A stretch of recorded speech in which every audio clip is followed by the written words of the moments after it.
Hello, everyone, and welcome to another fun live recording of Dragon Talk on D&D channel on Twitch. How you guys doing? You all right? You feeling good today? How's the sound? We are paying attention to chat a little bit in this one, but for the most part, we will be recording our podcast as we do normally. So you guys gonna get to see how the sausage is made a little bit in this little here live stream. This is kind of similar to how we have been doing it for months now, right? Where we get together a little bit ahead of time, and then we do the interview segments, and then they all get chopped up by our awesome audio engineer, Ryan Marth. So how are you guys doing? All right? Good. I would kind of wish there was some call and response so that they could actually talk to us, but they can't. I am Greg Tito. I'm joined on my left here by Mr. Chris Perkins. Hello. And Mr. Matt Cernit. Hi. We are going to delve into two different topics for the Lore You Should Know segments for the Dragon Talk podcast. The first up is one that is very fortuitous to talk about for those of you interested in the Tomb of Annihilation storyline. So, gosh, it's been more than a month ago. A month and 7 days ago, we wrapped up the Stream of Annihilation here in Seattle, introducing the new storyline, Tomb of Annihilation, that will be coming out in September. And we will now be going through some lore topics about some of the more important parts of that storyline. And today we're going to start with Port Nyanzaru. Or Nyanzaru, as Chris just, it doesn't matter. You can say it either way. Either way. Yeah, nice. So we are, how we got on levels and everything, guys, for recording? All right. You guys have any questions before we start? Well, too bad, because we're going to go right into it. Awesome. So then we will introduce right into this segment and talk for about a half hour, and then go into maybe another one, maybe a little less than a half hour. And then at 3 p.m. won't take a half hour. Yeah, well, we'll see how far we get. And then at 3 p.m. today, we are talking to Aram Varchian from God's Fall and the Dungeon Rats. He's got some awesome stuff to talk about, and we haven't talked to him on the podcast for about a year and a half or so, so it'll be good to catch up with him. And then at 4 p.m., we're talking to Anna Prosser Robertson. Anna Prosser, that's what I just said.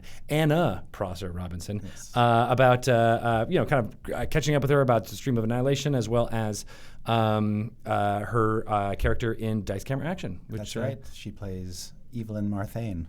Yeah. Or as we call her now, Evelyn 2.0. Exactly. She's undergone a bit of a metamorphosis. Yeah. Do you want to give a quick, what has happened over the last couple of sessions there? Oh, in Dice Camera Action? Yeah. We're getting to the end of the second season, which is focused on Storm King's Thunder. But in a shout out to events from the past, the party has just been dragged back into Ravenloft. For Evelyn's character, she's got a particularly interesting arc right now because she sacrificed herself to protect her friends from a Acererak's death curse in the Stream of Annihilation, or in an episode right after that. Mm-hmm. And as she was headed to the afterlife, the soulmonger tried to gobble her up, but she was saved, and her soul was shunted into a construct.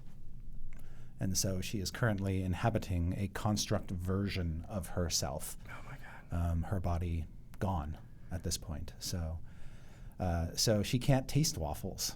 And that makes her very, very sad because she's part of a group called the Waffle Crew. Oh my gosh. Yeah. The amount of drama that has come out of these the episodes for the last few weeks has been really entertaining to watch. Yeah. So. And her character is going to have a really big arc this week too. She's got a major crisis of faith impending. So nice. All right. Well, we'll ask her all about that. I'm sure she'll be sufficiently traumatized. Nice. Let me know if there's any questions you think I should ask her for her thing to prepare you for how best to torture her tomorrow. Yes. Nice. All right. Well, again, that's 4 p.m. Tomorrow on Tuesday is when we'll be picking up Dice Camera Action. And if you want to catch up the last few episodes, I would recommend doing so, just so you kind of get what's happening. We have a special guest star this week, too. Oh, that's right. Yes. Sam Witwer is returning to play the iconic wizard Mordenkainen. Nice. Which you may remember who has the voice of Gary Gygax. Sam basically gave Morty Gary's voice. No way, really? Yeah. Oh, that's cool. I didn't know that little detail. Yeah. That's neat.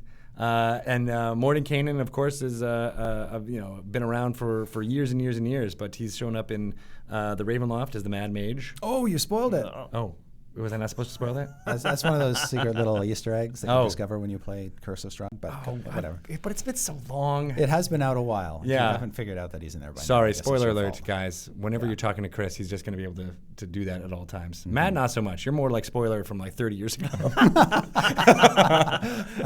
Spoiler, you didn't know this happened. Yeah, but now you do. Nice, cool. Well, go check that out tomorrow. Sorry I spoiled it for you in advance, but there's still a lot of drama there, so it'll be amazing. All right, so let's get right into our segment on Port Nyanzaru. Should we do that? All right. Done. All right, Matt, Ryan, I'm going to go right into it right now. So you have a marker. This is good to know.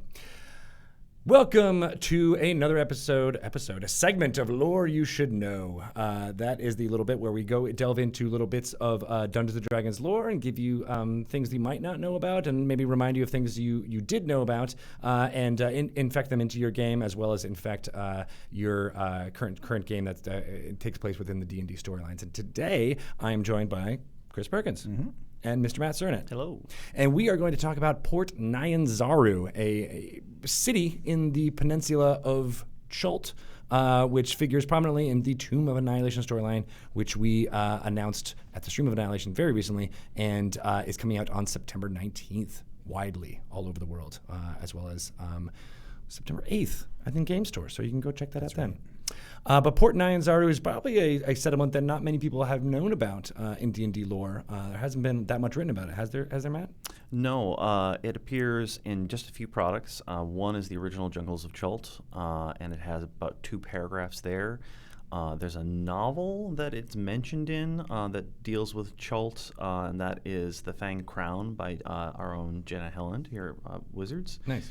And then beyond that, it's mentioned again, like for a sentence or 2 or 3 in the Forgotten Realms campaign setting from 3rd edition. But it is sort of, in all of those references, a location in Chult, a port town, and the sort of only real remarkable thing that we learn about it is that it's potentially guarded by a dragon turtle. Oh, and that was all in the lore. That was like the one little bit that was mentioned that was like Right. it was a dragon turtle.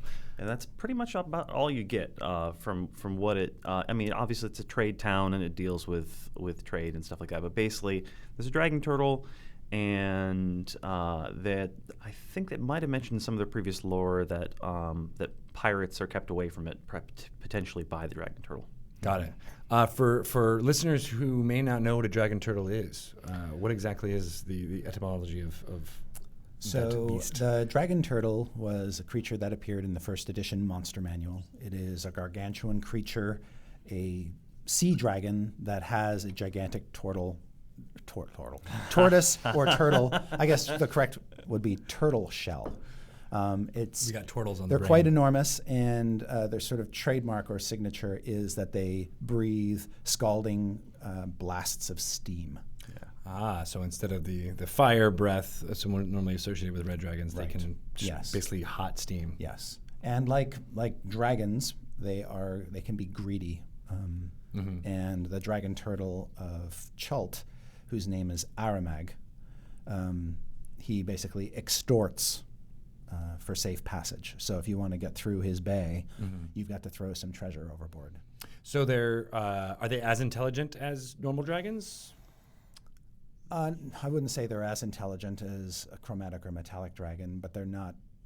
They can communicate, so they are capable of reasoned discourse if you speak their languages. Okay, and most of them speak Draconic. Draconic. I think dragon turtles in 5th edition speak Aquan as well, Oh, that makes sense. unless I'm mistaken. Yeah, But I'm not sure. I have to look it up. yeah. So how does this, has this dragon turtle always been around Port Nyanzaru, or was it a recent? As far as anybody can recall, basically through documented memory, this creature has been there since we first found out about Port Nyanzaru and the area. The only way to get to Port Nyanzaru by boat is to go through this bay that the dragon turtle claims as its domain. Yeah, and one of the reasons you do that is that most of Chult, that the peninsula, is surrounded by places where you can't pull a boat in. Yes. So Yeah. so you go to this one place where there's a safe bay. I mean, it's sort of Kong Island-ish in that sense that there's lots of cliff faces and rocks and places where basically you can't pull ashore safely and that kind of Yeah. thing. So the Aramag? Is that what it was? Aramag. Or Aramag? It is a derivation of Gamera spelled backwards. Oh, okay. A bit of little lost lore there. The Yeah. creator of the creature, Jim Lauder, was paying homage to the Godzilla type stuff. That makes sense. With that nod. Okay. And so it's sort of Gamera in reverse in a way. It's a slight tweak on that, but yeah. And so Has it been? and in novels and such, the creature has been encountered before. Briefly. One of the notes that Jim gave us on the creature was that it has wounds from previous altercations with people who thought they could fight their way past it. Nice. And it still sports those wounds to this day. Okay. So it's old and crotchety. Has it always had this like symbiotic relationship with, civilization, two-leg civilization? I think it's recognized over time that it's got a good thing going. And for those who live in Port Nyanzaru, it's kind of a double-edged sword. Yes, you have to pay tribute to it when you come, but at the same time, it's a wonderful natural defense.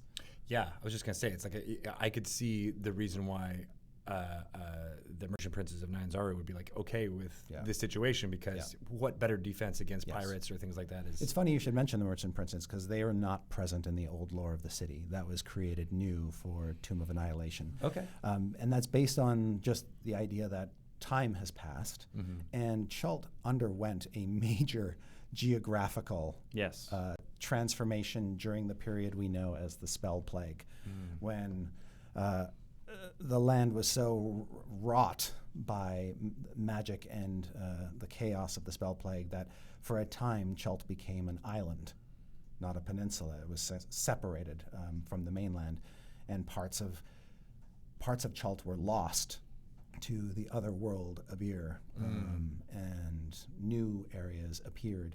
When that was all kind of restored in the Sundering, we had to take into account the trauma that all of these changes, both geographical and what's happening in Chult, had on the populace.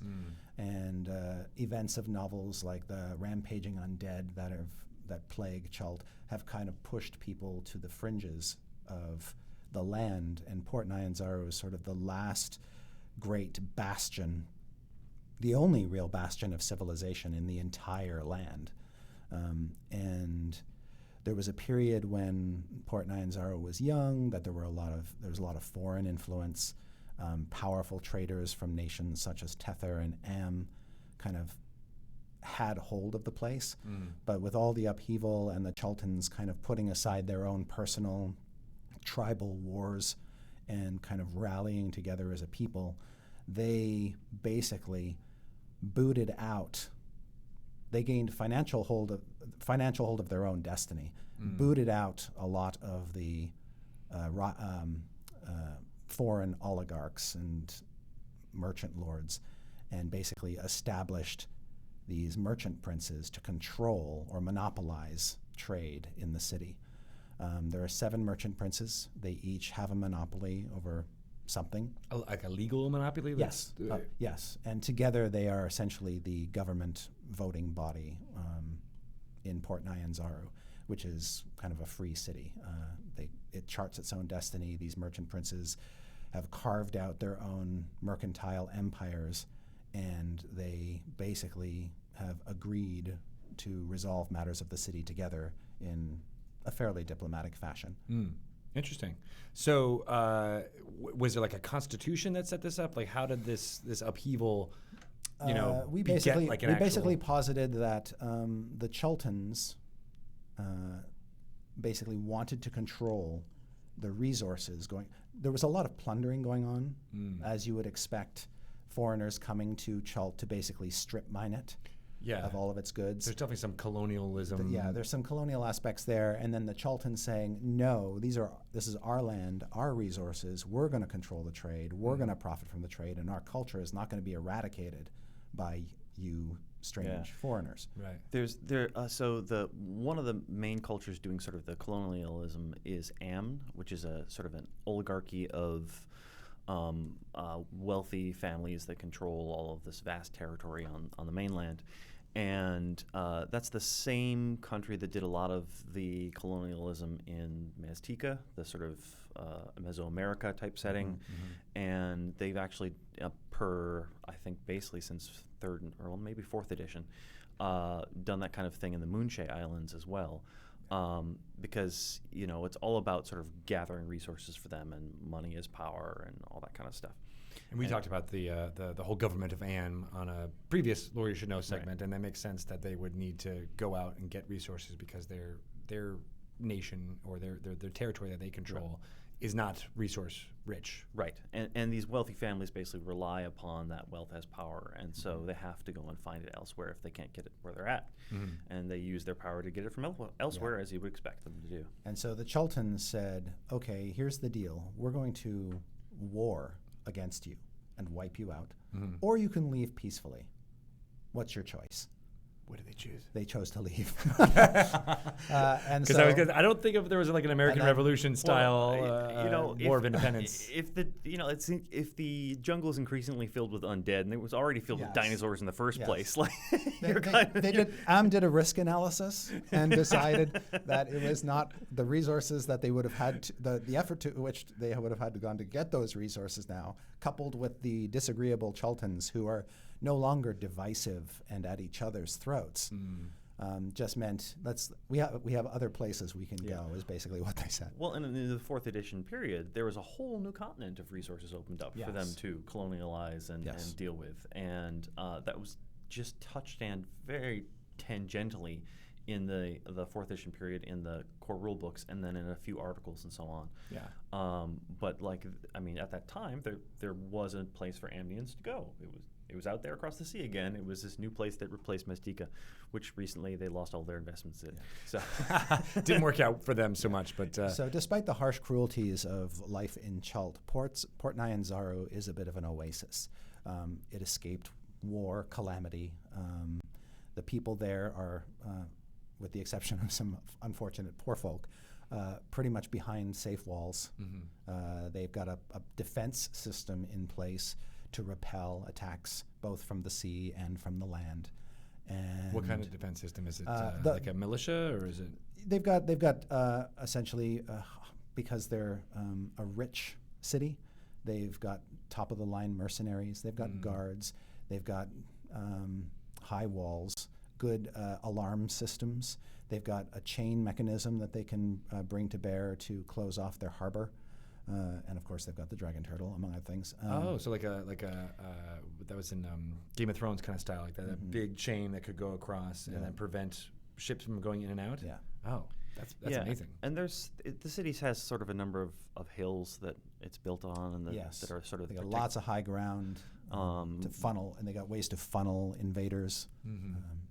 And most of what's coming at them isn't a sort of an organized attack of armies or anything like that. It's zombies and dinosaurs and stuff like that. So makes sense. All right, so the Merchant Princes is definitely an interesting, at least to me, new kind of concept. And these are all Chultans, and they all sort of came up naturally. And sort of earned their place as merchant princes. They were the most influential people, what kind of timeline are we talking about here that they pushed the Amnians away? Like how long before? We're talking a very relatively short span of time. So like 30 years? Oh, less than that. Oh, okay. Yeah. So this is a fairly new system of government. It feels it young, is. Scrappy, and hungry. And there's... They're not going to throw away their shot. Probably not. And there's a sort of a system of assurance built into the place. It's sort of a bit of a holdover from the days when they were sort of, when Chult was this collection of tribes and kingdoms. The idea that these merchant princes, in order to sort of solidify their legacy, can choose their successors. And often that can be a son or a daughter or some trusted person within their family. So they're kind of... We're at the dawn of what could be new dynasties. Yeah. I mean, there's really sort of, in an in-world sense, there's a real collision of cultures there. There's sort of the lingering Amnian oligarchies and so on. There's sort of the more tribal aspects of living and so on that was prevalent on Chult for a long time, except for really a few key cities and so on that were in ancient times. And then there's the sort of pirates that kind of all around that area up and down the coasts. And all of those kind of come together and fuse into one. Yep. Now, the merchant princes, one of them is named Akene Afa. She is a former gladiator. Ooh, cool. She came up through the gladiatorial contests of the city and basically made a lot of money by her martial prowess. And she turned that into a mercantile empire. And So she runs the gladiator system, like similar to like actually, a Roman? she's totally out of the gladiator system Oh, now. okay. She took her earnings from that and basically launched off on stuff on her own. Interesting. So what is she? What's her monopoly that she controls? Weapons, Weapons. very useful in this culture. She's also diversified into other things as well. I think you can get a few like canoes or might be under her mantle. And Do things they like make? Is there a strong manufacturing bit within Chult, or do they import in those weapons? that. A little from column A, a little from column B. Okay.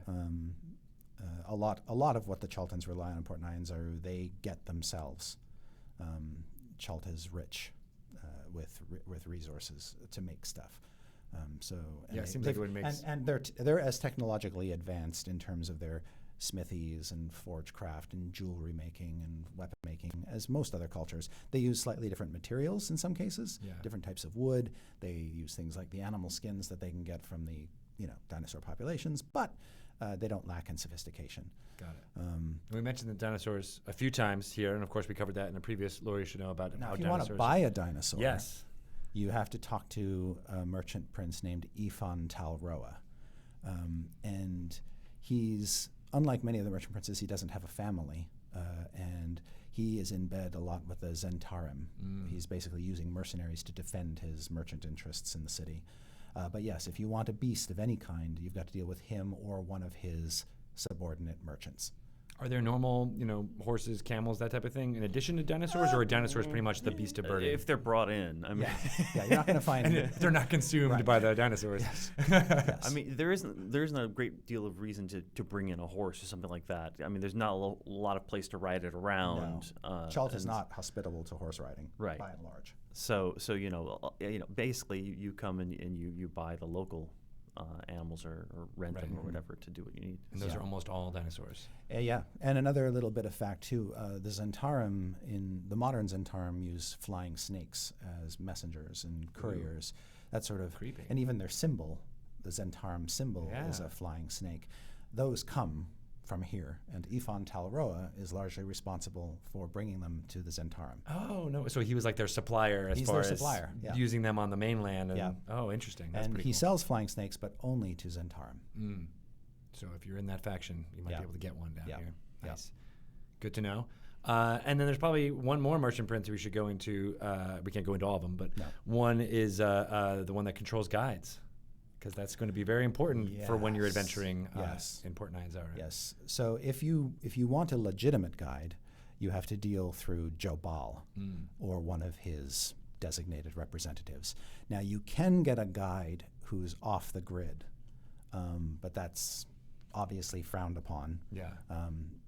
Jobal he's a complicated character. On the surface, he's very, very nice and accommodating and friendly, and his guides pay him a certain percentage in order to be on his register and to be legit. But at the same time, if he finds out that you're a guide and you're not working for him, you could end up in a bad way. And if you employ a guide who's not working for him, you could probably never return from where you're going. So let the buyer beware. Yeah. There are some guides in Chult who do operate outside of Jobal. Some of them tend to operate out of a place called Fort Beloarian, which is a Baldur's Gate stronghold on Chult, and therefore just outside of Jobal's range and or reach. About how far? It's like on the coast, like far away? It's a good distance away from Port Nyanzaru, but it's still considered to be in the northern part of Chult. So, relatively speaking, you could get there in a matter of days. If you don't get killed first. Yeah. But, Jobal's got eyes and ears everywhere, and so you got to really watch that. Interesting. Yes. All right, cool. Anything else about Port Nyanzaru that might be of interest to people as they start prepping for Tomb of Annihilation? Well, we would be remiss if we didn't talk a little bit about the dinosaur races. Oh, yes. Yeah, I was the going to say, races have themselves. we not brought that up yet? Because that's sort of the main oeuvre of this place. If you're going to go to Port Nyanzaru for any reason, aside from like buying a dinosaur or going off on an Which adventure you should do. from which you're not going off on an adventure from which you're not likely to return, the thing to do in Port Nyanzaru is race dinosaurs, or if you're not that courageous, bet on the dinosaur races. And Tomb of Annihilation talks about both you going into the races yourself as a racer, or just trying to make a buck. Right. So each of the race, like there's jockeys basically who Yes. pilot the Exactly. horses. So Yes. And there's routes through the city that they take, and Oh, so it's like an F1 race, like a little Yeah, bit, like through yeah, the city? yeah. Oh, no Yeah, way. it's like the car races in Montenegro or something like that. For some reason, I had thought of a coliseum or like no, an oval it's track. just through the streets. Yeah, they don't No. have the space for Coliseum. No, It was not part of the city plan. not on that scale anyway. And so if they just Tomb go of down the Annihilation street, has do a- people know when they're going to happen? Or Oh does that? yes, Oh, yeah, yes, yeah, yes, okay. yes. Yeah, there's warning, and streetways are cleared where the dinosaurs are expected to run, and spectators will climb up onto rooftops and on the walls and things to get a better view of the proceedings. And then there's a good amount of money to be made if you're lucky and you bet on the right horse, as it were. Nice. Might be a good And- way to seed your adventure with some gold. Tomb of Annihilation mechanically includes rules for placing wagers as well as rules for participating in the race. There's sort of an abstract race rule system, Nice. and also a number of known dinosaurs with quirky names that you can bet on. The one to beat is, I can't remember what the name is. I don't know. They were funny. I've been playing some playtest stuff with Bart Carroll as Dungeon Master. Yeah, I remember one of the racing dinosaurs is named Banana Candy. I don't know. That name came from Kate Irwin, our art director. So. Which makes sense. Yeah. Banana candy. Yeah, Yeah. there's a lot of fun. It feels like the horse racing kind of idea where they have. I think like there's another weird one. It names. might be a Triceratops or one of the big bulky ones who's named Mountain Thunder or something like that. But Nice. Yeah. I love it. All right, so yeah, that's Port Nyanzaru. Hopefully, we gave you a lot of things to think about as far as prepping your adventure when it comes out in September. So we will close that out here, and thank you guys. So if they want to ask more questions about Nyanzaru as it comes up, where can they reach you on Twitter? They can reach me on Twitter at Chris Perkins DND. What about you, Mr. Cernet? At Cernet, Sernett. It was recently that I realized that at Cernet rhymes with Matt Cernet. Yes. Yes, Unfortunately, yes. I can't put an M in front of it to make it. No, Yeah, it doesn't yeah. work. Yeah. It's easy to remember then as soon as you get that going on. Thank you guys. We'll come back with some more Lore You Should Know later on. All right. That was segment number 1. We ended up talking a little bit long. That was about 25 minutes. Okay, Yeah. good. All right. Not too bad. One question from chat is interesting enough. Are all the princes humans? Yes, Yes. Yes. they are all Chalton humans. And Yeah. they are all called princes, even though they're a male and female princess. That's right. There are actually 4 female merchant princes, but they're all merchant princes. Good to know. Yeah. Cool. All right. Good question from chat. We will we'll not incorporate that as much into the Lore You Should Know segment. It's just because I don't want it to be too Q&A. But when we're in our intermediary times here, If you want to get someone killed, talk to Merchant Prince Jessamine. Jessamine. Yeah. Ooh, that's Or good to just know. push them in front of the dinosaur. Or just push him in front of the dinosaurs. I know. I was going to ask about is there like a running of the bulls type scenario There where absolutely would be, and should be, yes. the adventurers are all running. Oh my God! Well, Dungeon Masters out there, please make that happen, and I want to see pictures. If you also want to get him killed, just tell him there's a really good restaurant about 150 yards outside of the city walls. Right underneath the biggest tree. Serves humans only. Yeah. How to cook humans. Yes. Awesome. All right. So next up, we are going to talk about the Bhatia Goblin. Speaking of meals outside the city, right? Exactly. So I just heard the recording beep, beep, beep. So that means we're ready to go. So I'll go right into it. All right. Welcome to another segment of Lore You Should Know. I am Greg Tito, and I am joined by these illustrious lore masters, Mr. Chris Perkins. Hello. And Matt Cernet. Hi. And today on the Lore You Should Know segments, in which we delve into bits of D&D lore for things that you can put into your game, as well as talk about upcoming stories.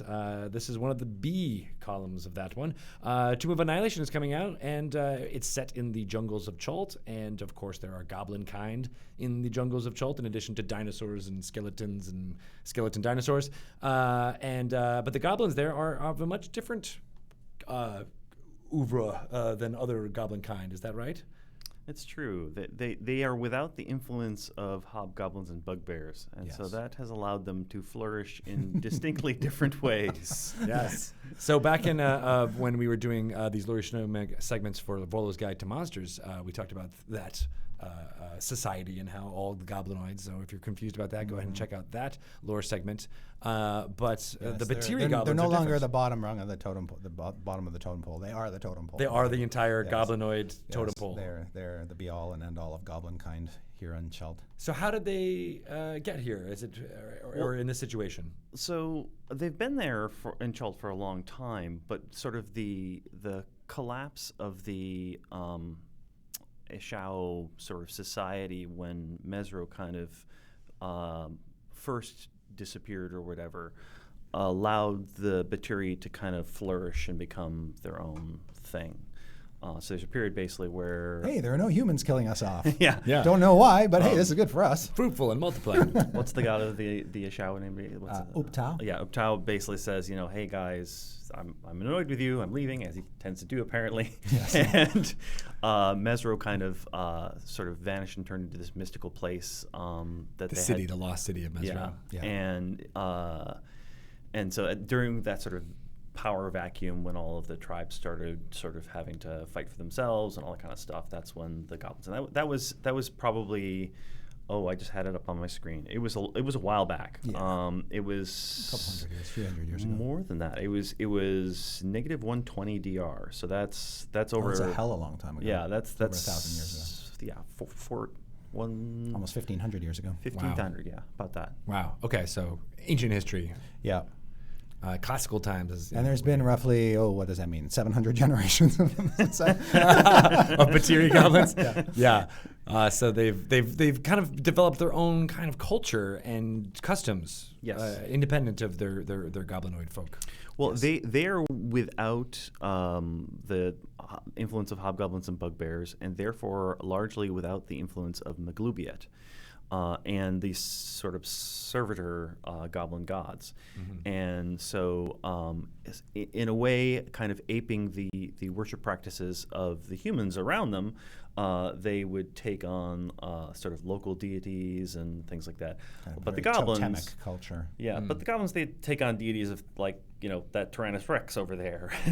Or the piranha fish who ate their cousin. That hive of sturges. They start worshiping any threat to them? Yeah, basically anything scary. That's right. And so all these sort of scary motifs came up in their culture, and their tribes would be named after them in some cases. Mm.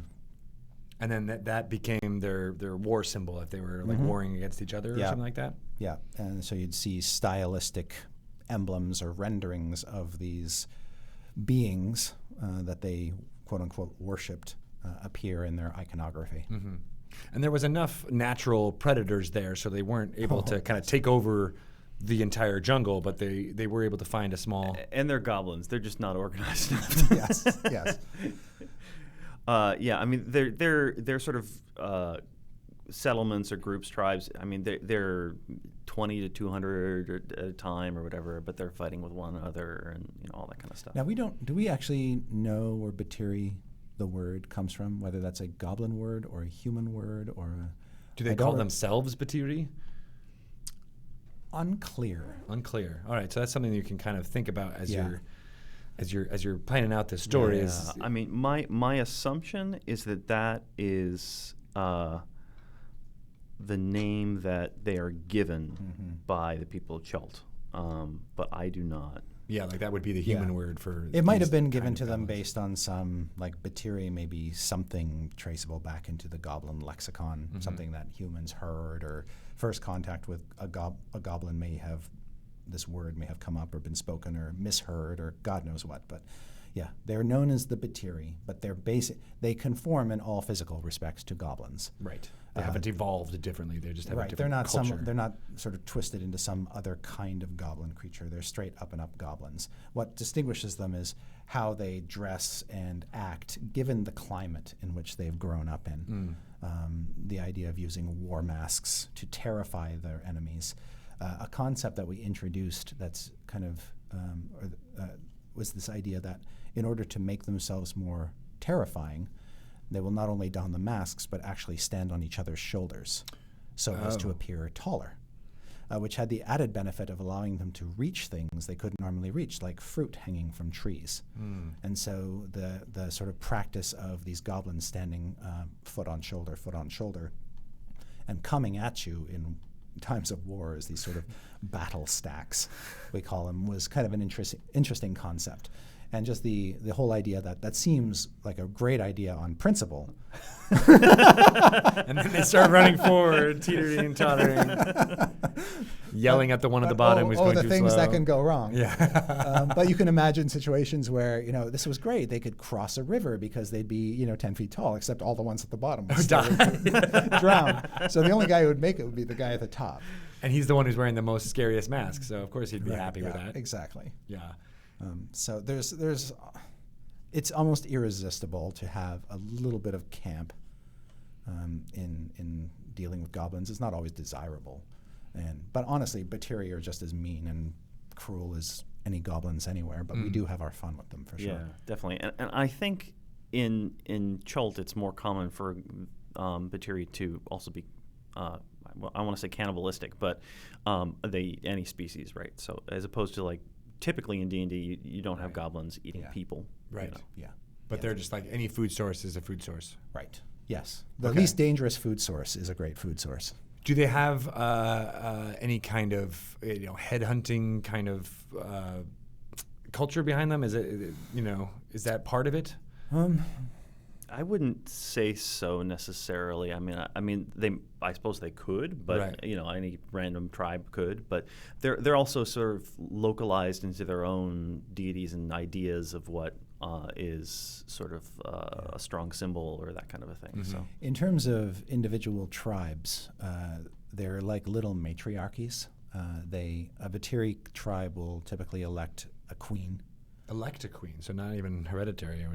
The queen is usually she's a bully, somebody who is smart enough to slap people around who are disobedient, who's got a sort of a force of personality. Doesn't necessarily have to be physically the strongest, but the other goblins naturally bend down before strong personalities. Right.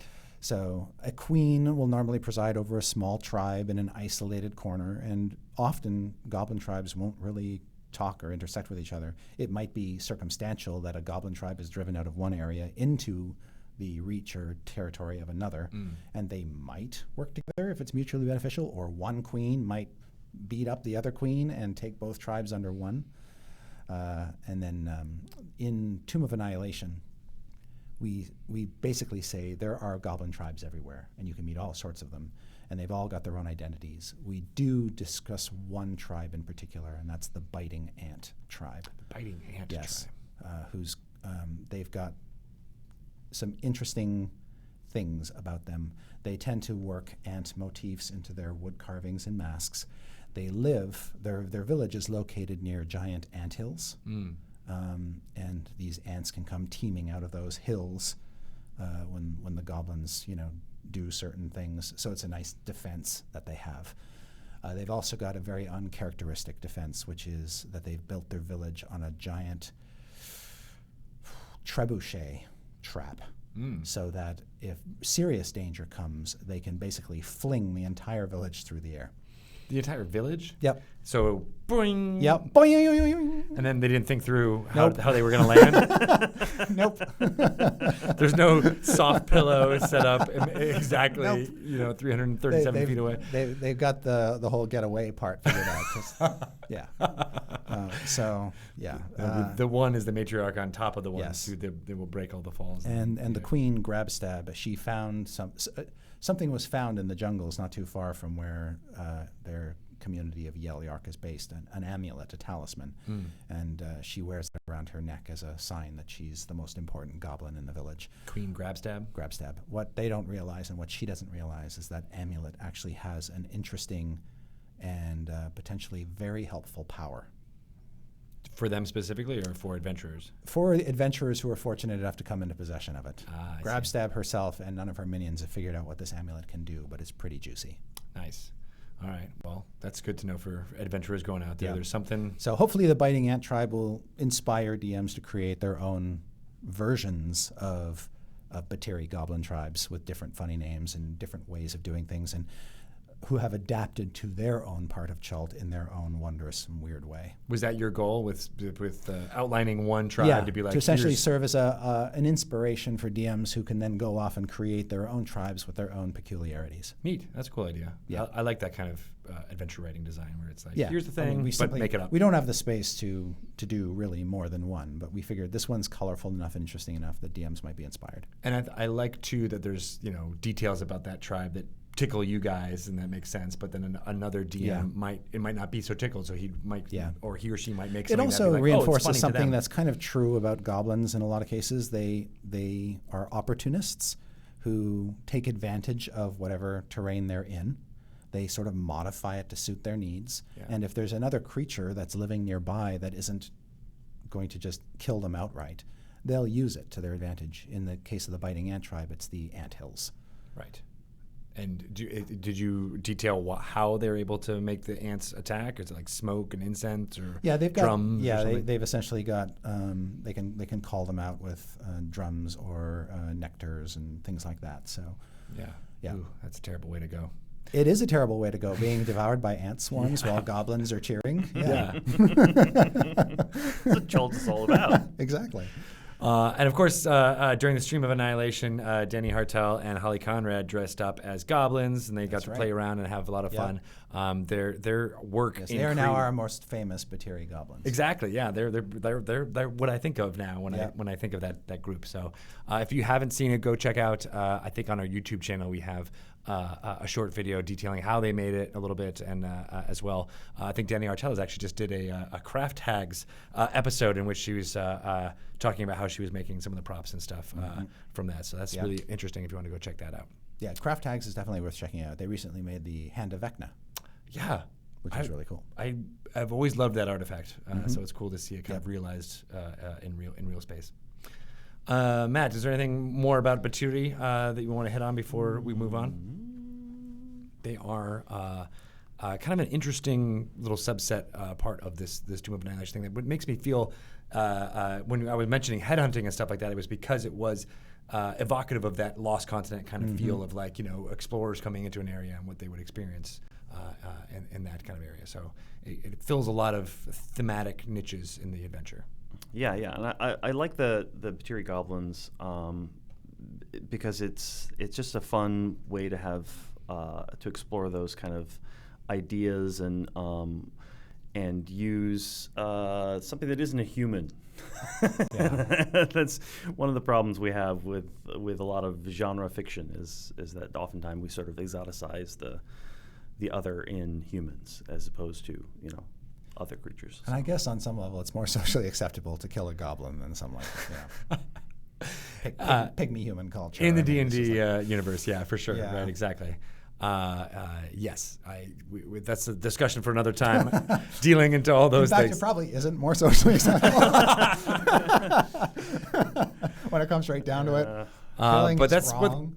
what characters have to deal with, right? Yeah, that's the murder But hobo-ishness. It's a great way to bring in something that's ever present in D&D, goblins, sort of one of our stock, iconic D&D monsters, and just find a niche for them in this far-flung corner of the world. Yeah, and I would encourage other DMs, to do what you did as far as coming up with new Bhatia goblin tribes, but think about that in your homebrew setting, like different ways that. And Bhatia goblin traps, and all kinds of crazy stuff. Yeah, right. That make it feel not just like generic goblin, but It's definitely a nice sort of lighthearted element of the adventure, which sometimes can get very dark. Yes. that is always a good thing to make sure that there's some comic relief going Yep. on, and that's something you always try to do in all your adventures, right? Yeah. Well, Not necessarily. I mean, there wasn't a ton of. Well, yes. The short answer. As I'm doing the mental review of any adventure I've worked on recently, it is 100% true. Yeah, and the percentage might change. The percentage might change. The level of comedy and camp might change, but yeah, that's definitely a thing that gets me through the adventure writing process, and I think helps DMs, helps sell DMs on the story, or these little bits of humor. Awesome. Love it. So if our listeners want to bug you for any more details about Bhatia Goblins, how would they do that? Again, my Twitter handle is Chris Perkins DND. And what about you? Mine is @Cernett, SERNETT. Great. And I am @Greg Tito, and that'll be our Lore You Should Know segment for Bhatia Goblins. Check back Dragon Talk next week and or other weeks for more segments. Thanks, you guys. Bum, bum, bum. All right. Very cool. I'm checking into the Twitch chat now to see if anybody's got any fun things they might want to jump into. What do you guys think about goblins? They're pretty cool, right? Yeah. Gerblins, as someone says. I love them. I use them all the time. They want a goblin stacking board game. Yeah. Oh, goblin stocking board game. That's a good idea. Yeah.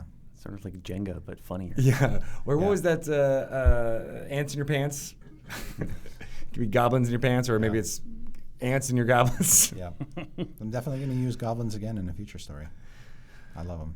Yeah. What is it about goblins that you love? Why is it your? I love that they're just mean little miscreants.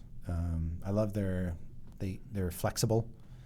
You can put them in a variety of different places, variety of different situations, and I love their industriousness and cleverness with their traps and their. And I like their sort of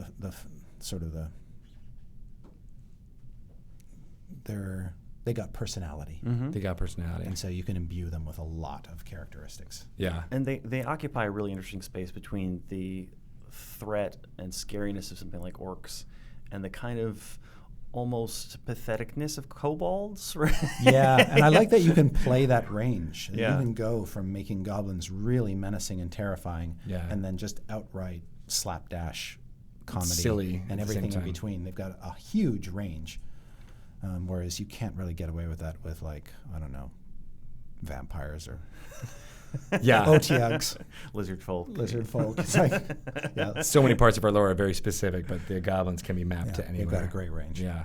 This commenter, Lightning Fast, says he's creating a tribe of goblins that lives under a city and uses human trash to build a society. Great. That sounds pretty Yeah. interesting. Yeah. I like that one. All right. Well, great. Thank you guys so much. We're going to end this segment here, and then we'll be back with an interview with Aram Vartian very soon. We'll call in, and then Shelley will be joining us. So that'll be Oh, fun. okay. Well, I'm out of here. All right. Thanks, you guys. Thank you. We'll do this again soon. Bye, guys. We'll be back in a couple minutes.